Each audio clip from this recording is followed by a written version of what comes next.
Bonjour Karima, Bonjour Patricia. est-ce que tu pourrais te présenter et présenter ton parcours? Oui, Patricia, avec plaisir. Donc, je m'appelle Karima Chiban. J'ai eu une formation assez classique puisque j'ai fait économie, gestion et sciences politiques. Ensuite, j'ai travaillé dans le commerce international et la communication, puis dans la politique de la ville qui m'a ouvert aux quartiers dits difficiles et aussi avec toute leur richesse. Ensuite, j'ai travaillé et ça m'a ouvert aussi sur le volet de la protection de l'enfance. Et c'est comme ça que pendant une quinzaine d'années, j'ai dirigé des gros établissements à la fois dans le secteur public et dans le secteur privé. Et puis ensuite, comme beaucoup de femmes aujourd'hui, j'ai changé de métier et j'ai exercé quelques années le métier de coaching et de coaching de chef d'entreprise et de manager. Et en fait, dans ma clientèle, j'ai eu de plus en plus de femmes. Et c'est grâce à elles que j'ai découvert en fait que les questions d'égalité femmes-hommes étaient plutôt quelque chose de l'ordre du système plutôt que des problématiques individuelles. Et donc, c'est comme ça que cette porte-là s'est ouverte. Et aujourd'hui, donc, je suis principalement référente égalité femmes-hommes au ministère de la Justice et j'ai aussi une autre casquette qui est artisane du changement. Très bien. Comment tu travailles sur l'égalité femmes-hommes? Alors, aujourd'hui, je travaille principalement sur deux axes. Le premier, c'est donc avec la casquette artisane du changement où j'ai souhaité, depuis novembre 2020, éclairer en fait des femmes et des hommes qui travaillent sur cette question d'égalité femmes-hommes. Ça me semblait important, d'abord pour mettre en lumière tout ce travail qui se fait, parfois c'est vraiment un gain de centimètre par centimètre. Et le souhait, c'était aussi que ces femmes et ces hommes puissent en inspirer d'autres à travailler sur ces questions et aussi donner à voir la diversité, en fait, de la façon de travailler sur l'égalité femmes-hommes. Et puis, plus récemment, avec ma casquette cette fois de référente égalité femmes-hommes, j'ai conduit un travail de guide, en fait. On a créé un guide qui s'appelle Parlons égalité femmes-hommes. L'idée, c'était de donner une culture générale sur ces questions-là pour que chacune et chacun puisse se saisir de cette question et faire bouger tous ensemble la question de l'égalité femmes-hommes.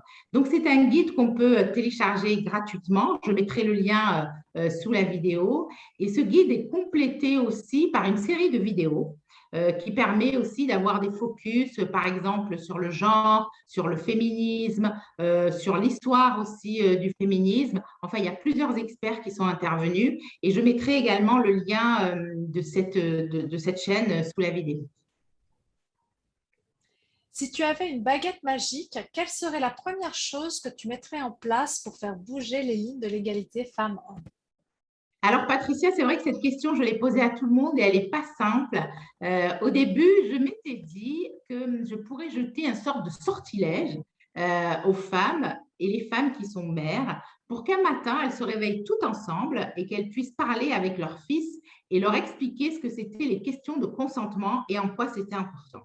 Et puis, au fur et à mesure, les unes et les autres, vous m'avez inspiré dans vos portraits et je me suis dit en fait que je pourrais lancer un sortilège encore plus puissant qui pourrait être en fait dans la nuit, faire changer les mindsets.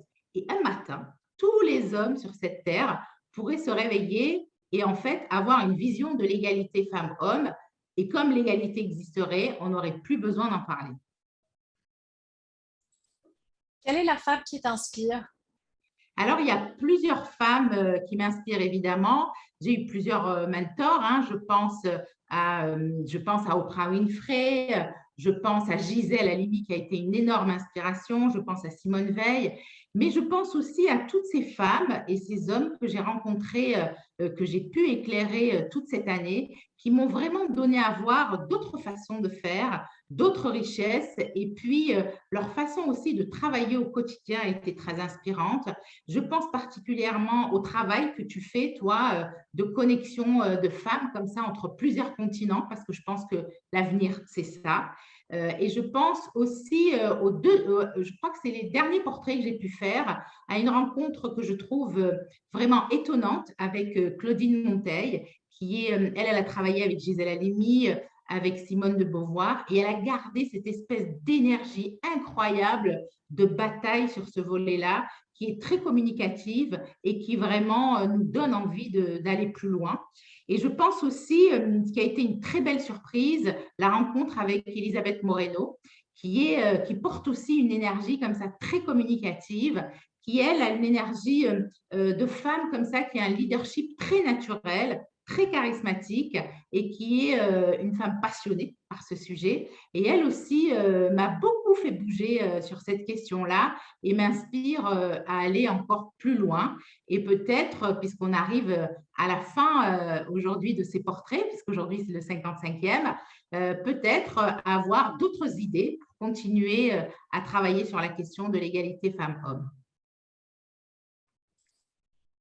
Alors justement, donc cette 55e vidéo clôture la série que tu as faite en faveur de l'égalité femmes-hommes.